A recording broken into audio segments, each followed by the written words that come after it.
Scott Nance. I'm the film critic for KTLA TV here in Los Angeles, and I love this movie to pieces. I saw it for the first time back in September at the Telluride Film Festival, and then about a week later or so at the Toronto International Film Festival, where it won the People's Choice Award, the top prize there.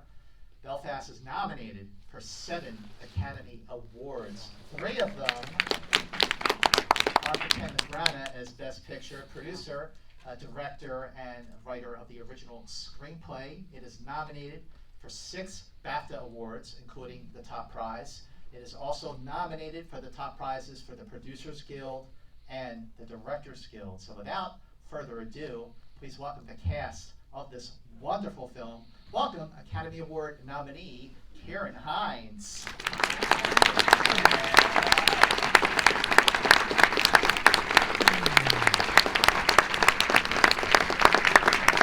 Introducing Jude Hill.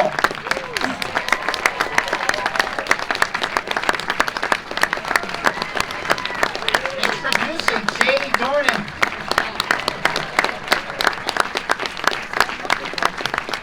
Please welcome Caitriona Balfe. Ladies and gentlemen, please give it up to the producer, writer, and director, Kenneth Branagh.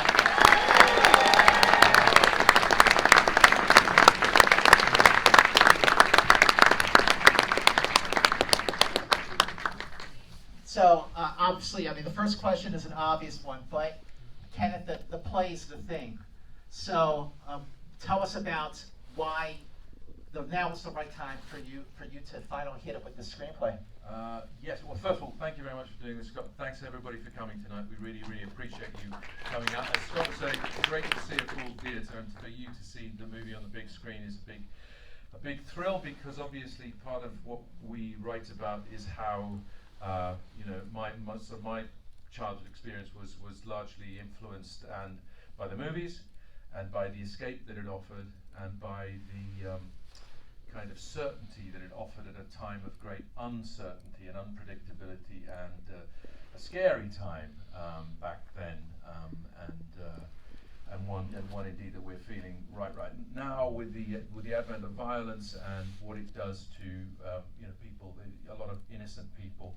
At the beginning of this pandemic, the uncertainty that a lot of us felt about what the future held for us, with no vaccines and no understanding of quite what was going on, that was what produced this time travel back to '69 to see how the 9-year-old version of myself remembered coping, and how my family and my parents navigated this incredibly difficult time.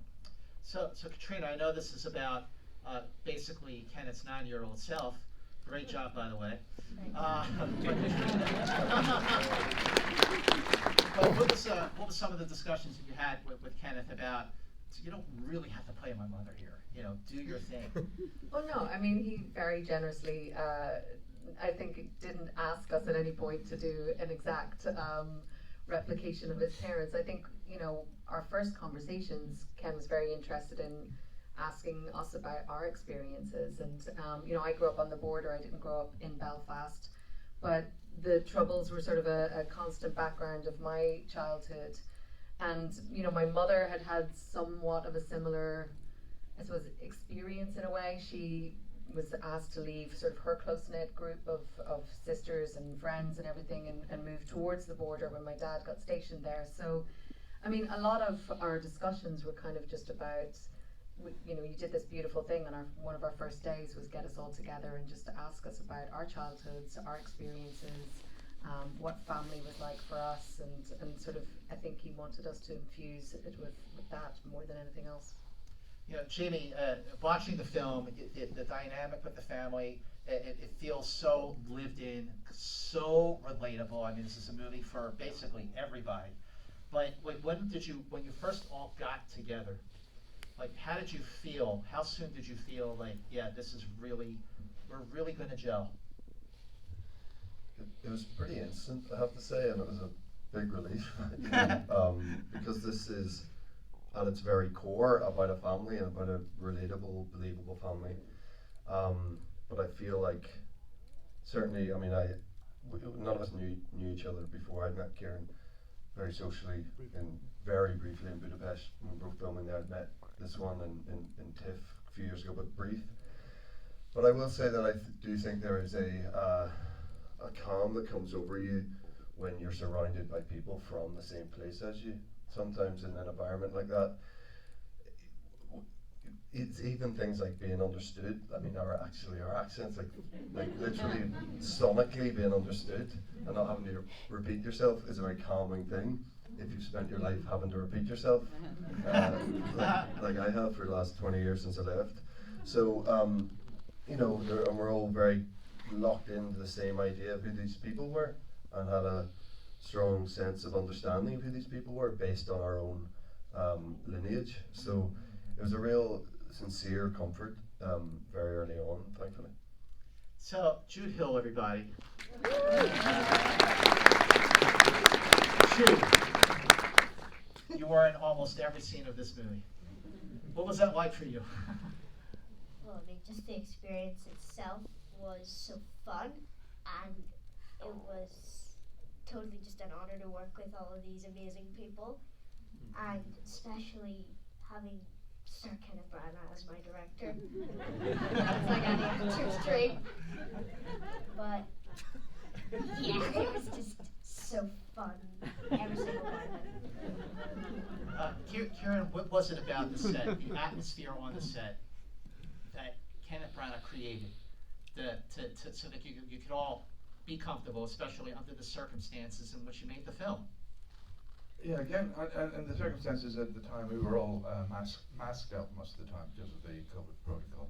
And but from the beginning, we had a few days of rehearsal, getting to know each other and meet each other. And then when we actually went on set, it was very simple, but Ken had managed to create an ambience, and he gave us, I don't know, he gave us the space and the time to really connect with each other as we went to work. And it wasn't a question, I don't think, of directing, I need to get a result here, I need this scene to go this way or that way. He allowed us, he was gracious enough to allow us to discover each other and to allow the script that he'd written to find its own way through in the connections that we made individually with each other. And that was, for us, it was a different way of working. It wasn't quite right, we need this scene done by this time, move on, got that. It was a question of just Ken observing us and how we connected, I think. And then that's what we see up in the final result. Listen, I mean, the character of Buddy, obviously, because he's just in it the whole time, I mean, you really had to get the right guy for this. Like, what was it about Jude? I mean, like, who were you looking for? And was he exactly what you were looking for, or was there something about him that made you go, oh, wait a minute, he's our guy?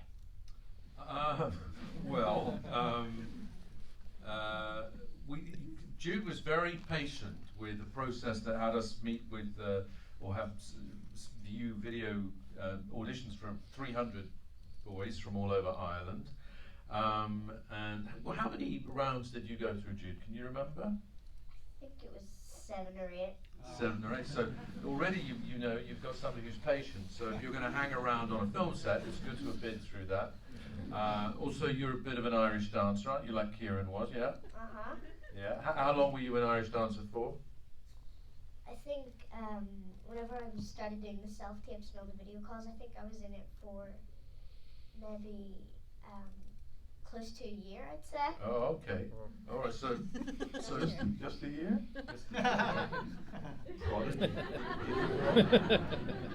So there was discipline from that, and then there was patience, and then what all of these actors have, which I was blessed to be in receipt of as a director, was that they're all really good listeners, and you know what Caitriona and Ciaran and Jamie were all saying about those early days of rehearsal. People were very generous, and people listened to each other, and when you share your own family stories, for me it was exciting because I didn't want the film to be some navel-gazing exercise about, you know, really just for me and my therapist.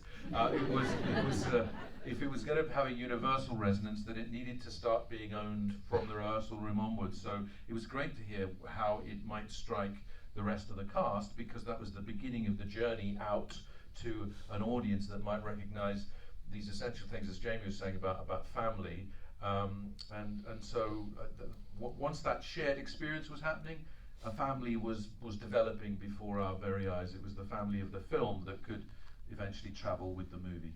Absolutely. You know, making a movie is really, really hard, obviously.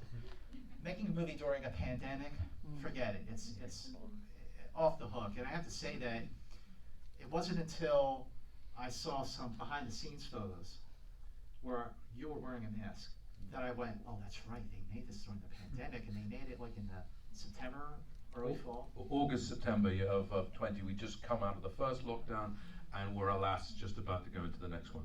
Well, so Caitriona, how did those circumstances not only sort of bond the cast with the crew and really just elevate everybody, like this unified purpose, like, hey, we are making this movie?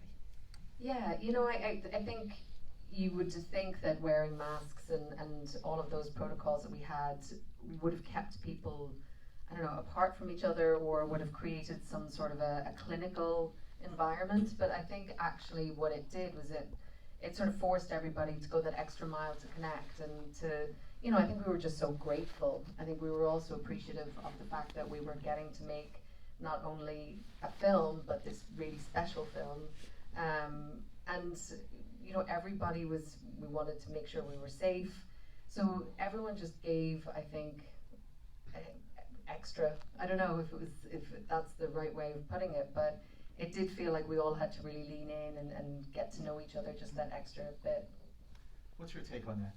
Yeah, well, you know, as you were saying it there, I was just thinking, based on what Ken was saying with the timing of it, we were literally between lockdowns. Yeah, we didn't know we were going to go into a second lockdown, but in the UK in that summer, when you look back on it now, it's kind of crazy, but we had this thing of like pretending the pandemic was over for a little bit. Remember, they had this like eat out to help out scheme where they wanted you to go back into restaurants, and yes, you still had to wear a mask going to your table, but it was a bit of a free for all once you're in, and there was sort of an openness. There was like an openness to it that was strange, and we shot in that time, but we had these, you know, severe, necessary protocols in place.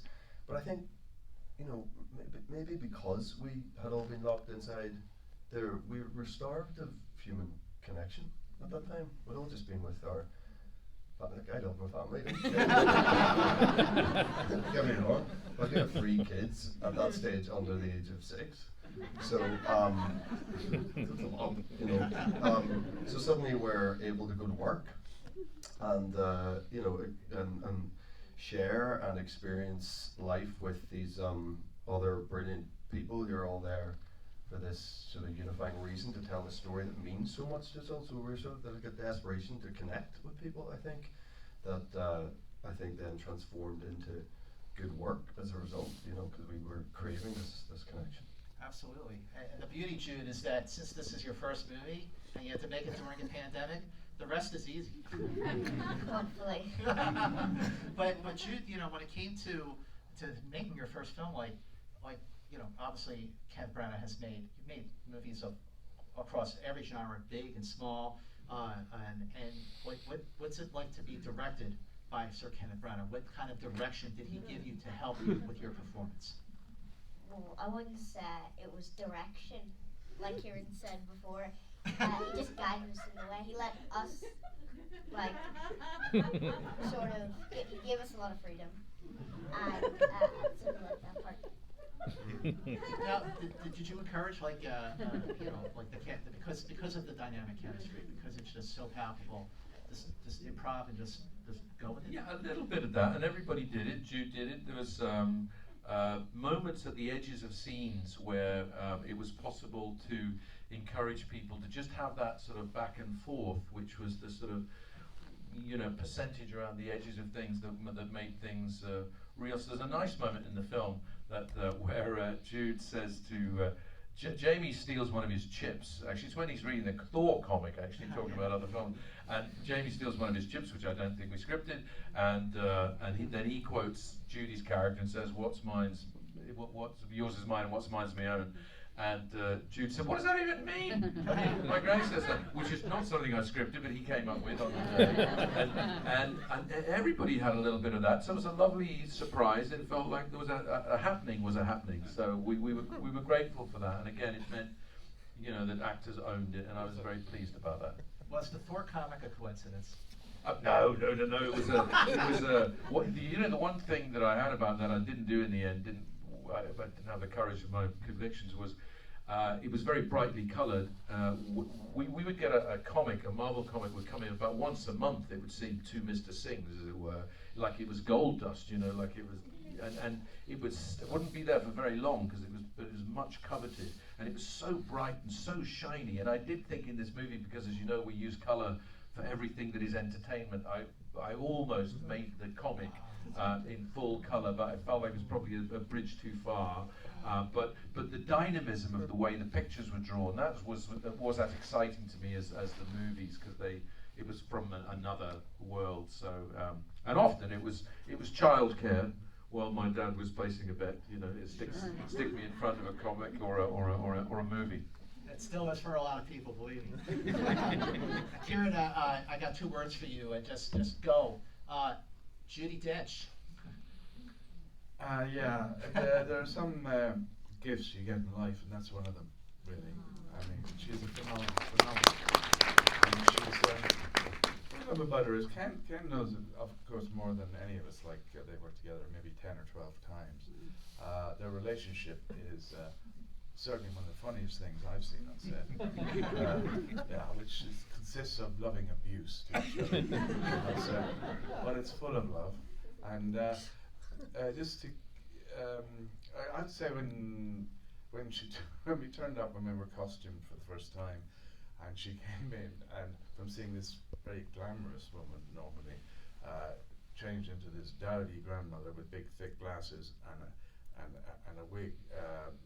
My Auntie Molly came to mind from my childhood. It was very, very bizarre, this transformation from this woman that we met during rehearsal, and to see how brilliantly and economically she became someone else. And I guess that we are all from the north of Ireland in a way, and Judy was the only one because she was brought up in England, and so she was complaining like she had most of the work to do to be able to speak the way that we did.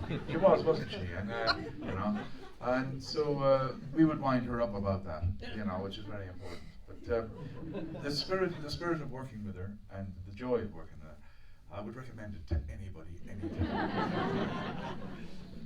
Kenneth, when it came to building Belfast, how big was that set? Where did you build?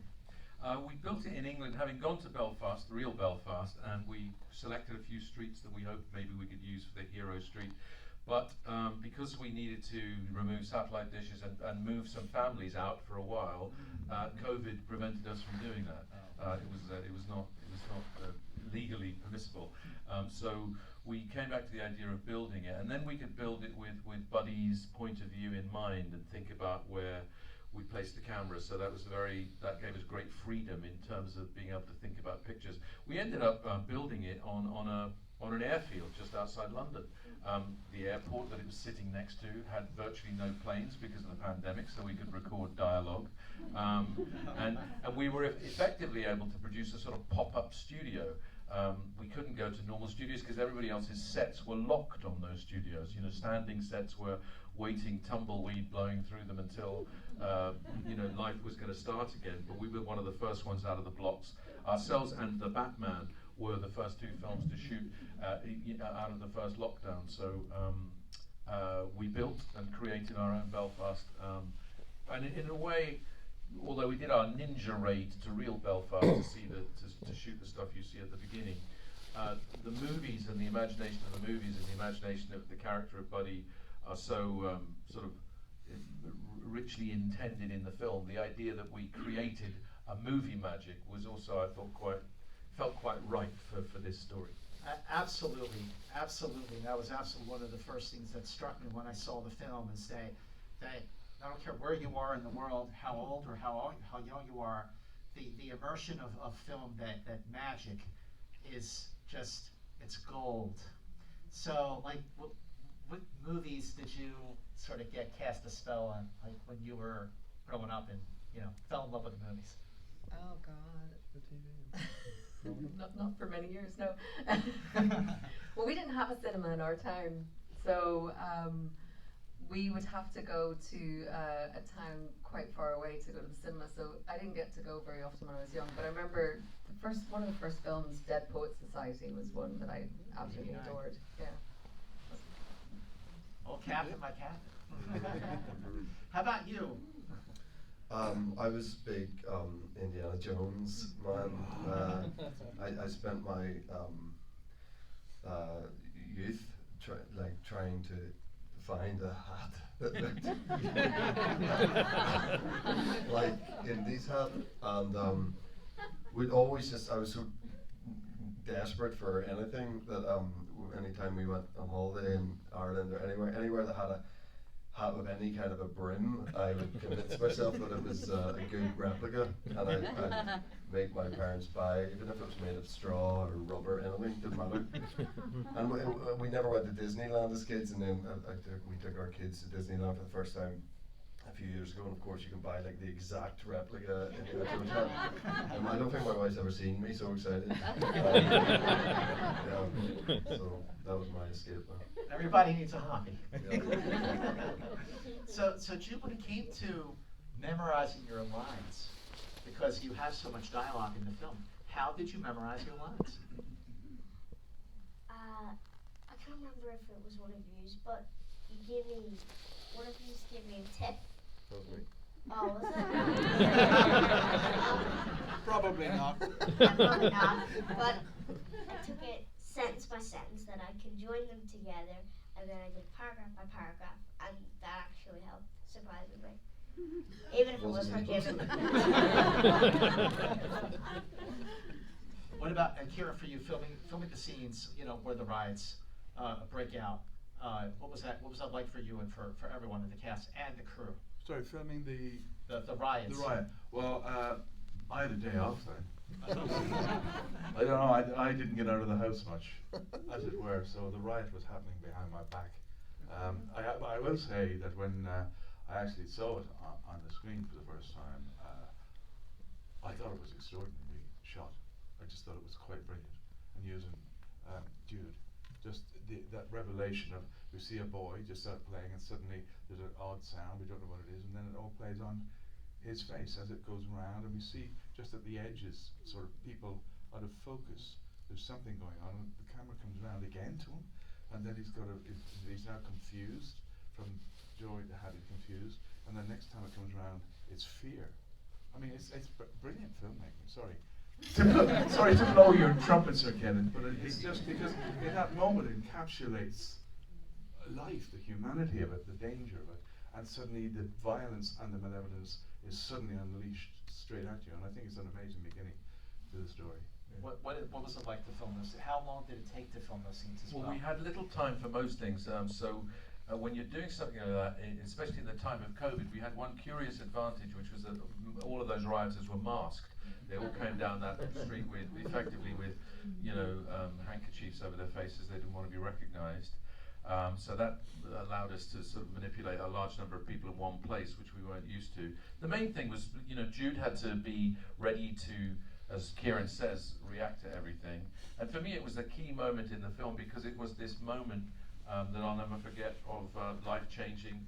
It was a normal summer's day, and then you were coming in for your tea, the weird bush telegraph of a woman standing on a doorstep, one street, here, and then 3 streets later you will hear the repeated cry of your name, and you know it's time to come in.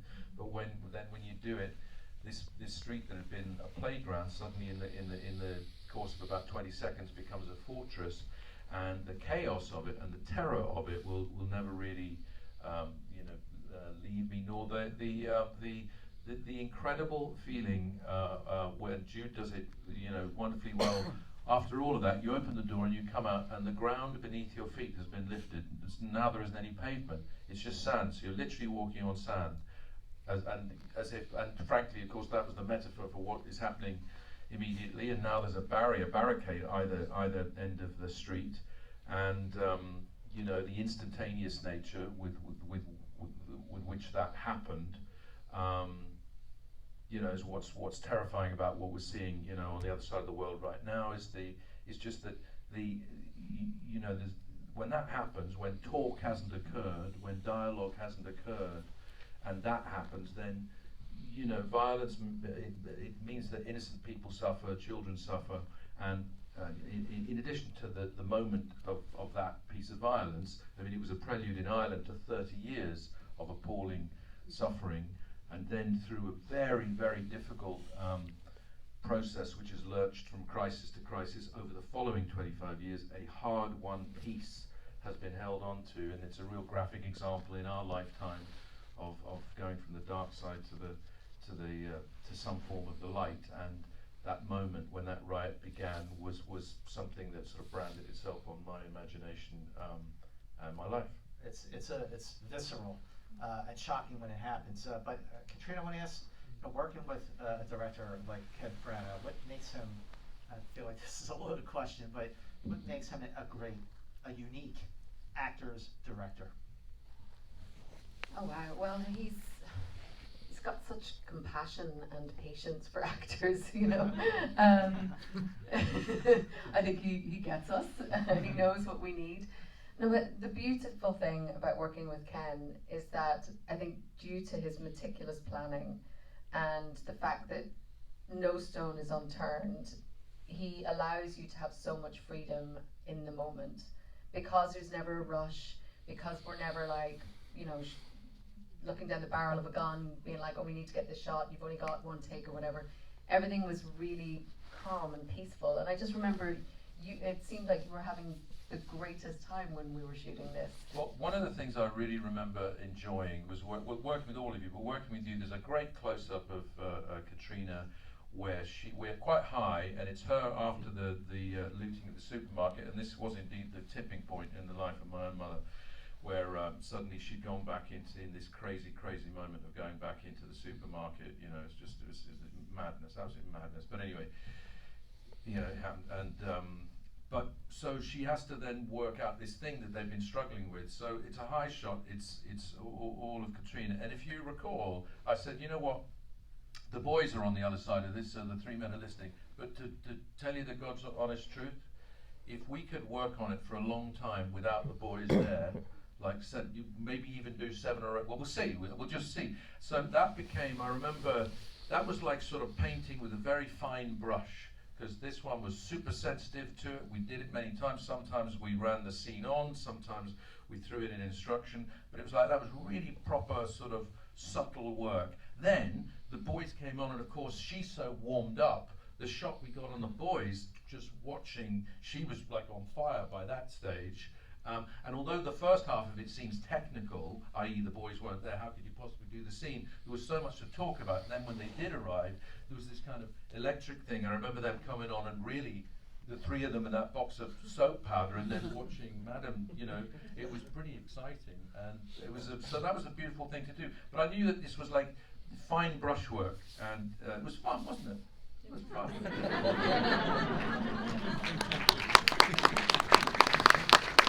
Jamie, I gotta get your take on what makes Kenneth such a unique and. Yeah, well, just to carry on a bit what Caitriona's saying about understanding actors and how needy we are. Like it's just. I make so many sporting analogies with doing this for a living, because I played a lot of sport as a kid, and so much of life, so much of sport is confidence, and you can't do any job well if you're not confident in it. And I've never felt such confidence on a set before, and so much of that is, and I think it's sport that's really going forward now. Working with anyone but Ken, and I do think there's so much merit in someone who has been in your position for his entirety of his career, but obviously on both sides in a huge way now. But just that understanding of saying the right thing at the right moment, knowing exactly where your head is at before every scene. Like you just knew to bet you're thinking this way because we're going to do this. Exactly what I'm thinking. But like individually with us all, like sussing us all out, knowing we all need different things. It was a real treat and an honour. And watching him work with Jude, like, well, listen, he's unbelievable, and he's so prepared, always knew his lines because I told him how to learn his lines. But was such a professional, but he's still a 9-year-old boy, and it's not that easy to get something all the time, you know. And watching the way Ken handled Jude was just an absolute treat. Like, it was incredible. It was incredible to watch it, you know, and it was just seamless, you know. And he knows how to speak to Judy and to Ciaran and us, but like, this is a different thing, you know. We've all done it a lot, you know, before, even though you introduced me as the introducer, which I quite like. But you know, we've been doing it a long time, and that, watching that relationship was just one of the most sort of beautiful parts of making this. Sure. So Jude, what was the easiest thing for you about making a movie? And second question is, what was the hardest? I think the easiest thing was getting along with the cast, because, like you said, it was almost instant that we all clicked, and that was probably the easiest thing, getting to know them and becoming instant friends with them, and then becoming family quite later on. And then the hardest thing, saying all those really good things about Tottenham Hotspur still helps me.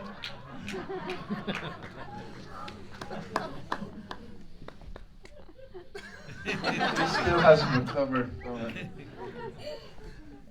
Ciaran, this is a film that I think, you know, over the last 6 months, as it's gotten out around the world, that everyone is relating to this movie. And like, what is your take on just how it is so relatable, that it is a movie for everyone? Well, it is extraordinary that this film, well, this, you know, this family, his mom not particularly well known at all, just something happens in their life and they have to make a huge decision about what they're going to do with their life between, yeah, it's the fabric of family, and what happens is, we all have family, whether we get on with them or not, we still have family, and that's at the kernel of it. And also, what I think Ken has written in the script is a huge amount of love, whether it's hard love, or difficult love, or needy love. It's about love, and it's about family, and then it extends beyond that, because you can see the way he's filmed it, how he's included not just family, but then he's included the bigger family, the cousins, when they all come around all the time, and that stretches to their relationships with each other, and then beyond that, the community, the people in the street that are all very much connected. And this is the world, this is humanity, you know, and I think any culture has that in it, and I think because Ken has been so specific to actually place it exactly where it was, with the truth of the times, actually, and true to the place of the times, that people recognize that, and therefore they can absorb that and reflect upon their own time and their own place. Absolutely, that's wonderful. So this is obviously a very personal story for you. It is based on your childhood, 9 years old.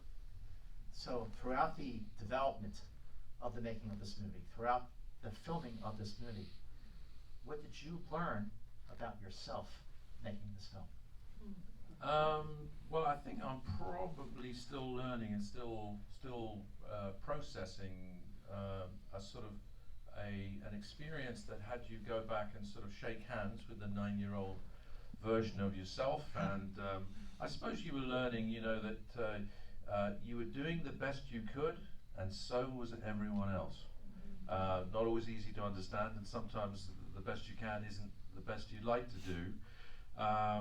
But I think that the story became, in a way, about coming home or finding your way back to a piece of you that was lost through this rupture, which is what it felt like. no different from, I mean, one of the reasons it didn't get made till now is our family never spoke about this. We never talked about it. The idea that you would consider anything that happened to you a problem. The world is always people with much worse difficulties. It's like they would think that my parents would have thought this was a terrific indulgence, you know, if you were possibly offering this up as a kind of, you know, look at how difficult it was for us. It just was what it was. It was just our story, equally valid. It's not trying to sort of martyr itself. And I think I understood that that was valuable and probably necessary to me, and I suspect necessary to lots of people, because one of the most beautiful parts of the experience is not what I have found out about myself, but what I have found out about other people who have seen the movie and come up to me and say, oh my God, that reminded me of the time when I left my home, or that reminded me of what my father did, or that reminded me when my mother said to me, or they remembered the chocolate, or they did this, or whatever. So I've seen people come at me with their hearts open. And that's what I think. My God, cinema is a bloody marvellous thing, you know, because you've all come out here and you made an effort. This is different from being in the front room and go, I'll put the kettle on. You pause it. No, don't pause it. No, it'll be fine. I'll you know, that whole business that happens, which is fine. It's beautiful. There's great work and everything. But you come here, you've made a big effort. We appreciate the effort. Your hearts, minds, spirits, everything's open in a slightly different way. You're affected by what he said, what she thought, that laugh. Why did he laugh? I didn't find that funny. And you're in something, you know, you're completing it. You know, if I can Jerry Maguire it, you complete me. And so it's not so much, you know, what do I learn about myself, it's what I learn about humanity, and this film has given me a great big handshake, not just with my 9-year-old self, but to a lot of people all over the world, including this audience tonight. So thank you very much. Thank you, gentlemen. Please stay seated while we exit. But parting is such sweet sorrow. So thanks and ever thanks. Thank you.